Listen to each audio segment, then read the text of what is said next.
गया और इतना अधिक महत्व केवल गुरु को ही क्यों दिया गया? आज इसी विषय पर हमें विचार करना है। देखो, संसार में दो प्रकार की विद्याएं होती हैं।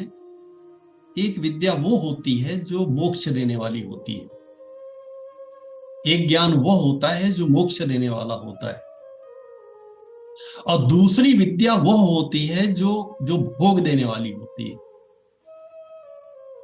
हमारे एक और भोग हैं और दूसरी ओर मोक्ष है। भोगी योगी नहीं हो सकता, ये अकाट्य नियम है। भोगी साधक नहीं हो सकता, भोगी भक्त नहीं हो सकता, और भोगी ज्ञानी भी नहीं हो सकता। इस नियम का आपको कहीं भी अपवाद नहीं मिलेगा।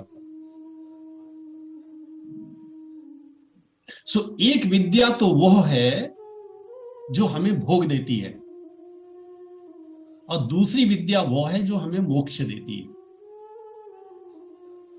भोग देने वाली विद्या रोग भी देती है,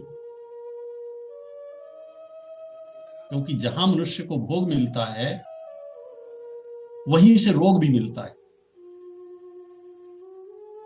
यह जो मोक्ष की विद्या है, ये रोग नहीं देती, ये योग देती है, क्योंकि ये भगवान से जोड़ती है। उपनिषदों में एक मंत्र आता है, विद्याम च यह तद्वेद उभयम स। एक होती है विद्या और दूसरी होती है अविद्या। जो भोगों को देवे उसे विद्या कैसे कह सकते हैं? जो बंधन में डाले उसे विद्या कैसे कह सकते हैं? क्योंकि वेद का मंत्र है विद्यामृतमश्नुते। विद्या तो वह है जो अमृतत्व की प्राप्ति कराती है, जो मोक्ष की प्राप्ति कराती है, और जो गुरु है वह इसी विद्या का प्रदाता होता है। इसीलिए गुरु अलग होता है, शिक्षक अलग होता है। शिक्षक तो कोई भी हो सकता है, पत्नी भी हो सकती है।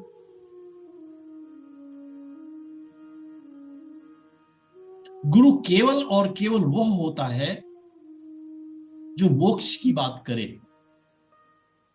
जो बंधन में पड़े हुए जीव को संसार के दुख से सदा सदा के लिए मुक्त कर दे। और इसके लिए वेद में एक व्यवस्था की गई है। आप सब जानते हैं कि 4 वेद हैं, ऋग्वेद, यजुर्वेद, सामवेद और अथर्ववेद। 4 ही महावाक्य हैं। आज का विषय थोड़ा गंभीर है, सो ध्यान देंगे तो समझ में आएगा, नहीं तो मेरी गारंटी नहीं है। 4 वेद हैं और 4 ही महावाक्य हैं। एक है प्रज्ञानम ब्रह्म, अर्थ होता है जो प्रकृष्ट ज्ञान है वही ब्रह्म है। दूसरा है अयम आत्मा ब्रह्म, यह जो हमारे आपके अंदर आत्म तत्व बैठा हुआ है यही ब्रह्म है। एक बात याद रखें कि ये चारों वाक्य एक ही अर्थ का बोध कराते हैं। कहने के लिए 4 हैं, शब्द भी अलग अलग हैं, लक्ष्य चारों का एक है। पहला है प्रज्ञानम ब्रह्म, ज्ञान में प्रा उपसर्ग लग गया उत्कृष्ट के अर्थ में। ऐसा ज्ञान जो जीव को सदा सदा के लिए मोक्ष दे दे, विशिष्ट ज्ञान, उससे भी बड़ा प्रज्ञान, वही ब्रह्म है। ब्रह्म कोई ऐसी वस्तु नहीं है जो 7वें आसमान पे बैठा हो और वहां बैठ करके सब कुछ कर रहा हो। वो समष्टि है और हम उसकी व्यष्टि हैं। देखो, जो वो करता है वही हम भी करते हैं। वो सृष्टि करता है तो आप सृष्टि करते हैं कि नहीं करते? ये जो 2 बेटे और 1 बेटी है, ये किसकी सृष्टि है?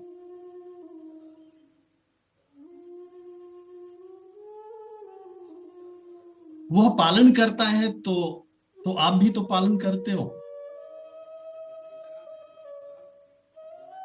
वो संहार करता है तो कभी कभी जब बालक गलत करता है, उसकी गलत आदतों का संहार करने का प्रयास कौन करता है? माता पिता करते हैं, गुरु करते हैं।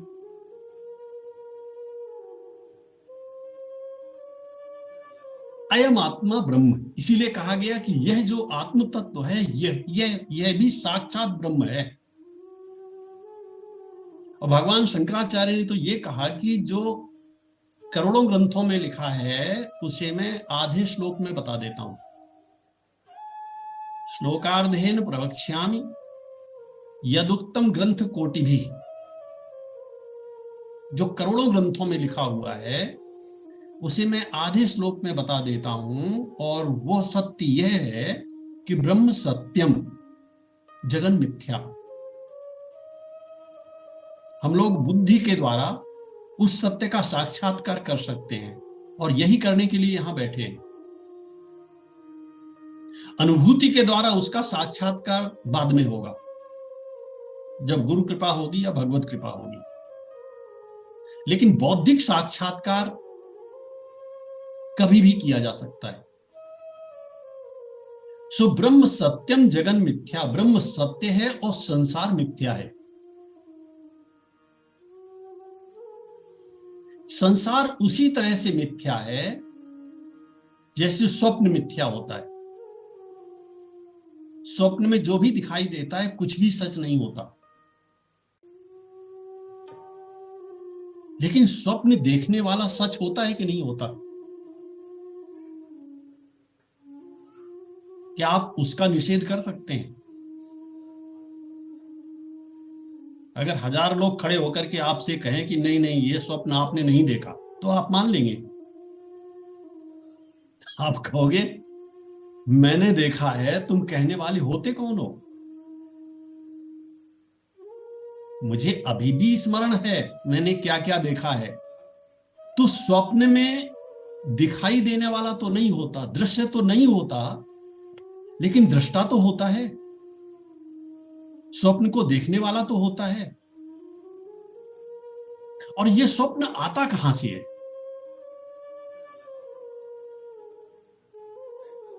कदाचित स्वप्न देखने वाला भी स्वप्न जगत में ना हो,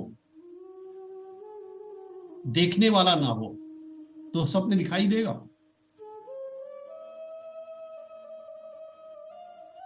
स्वप्न की सृष्टि भी यह दृष्टा ही करता है।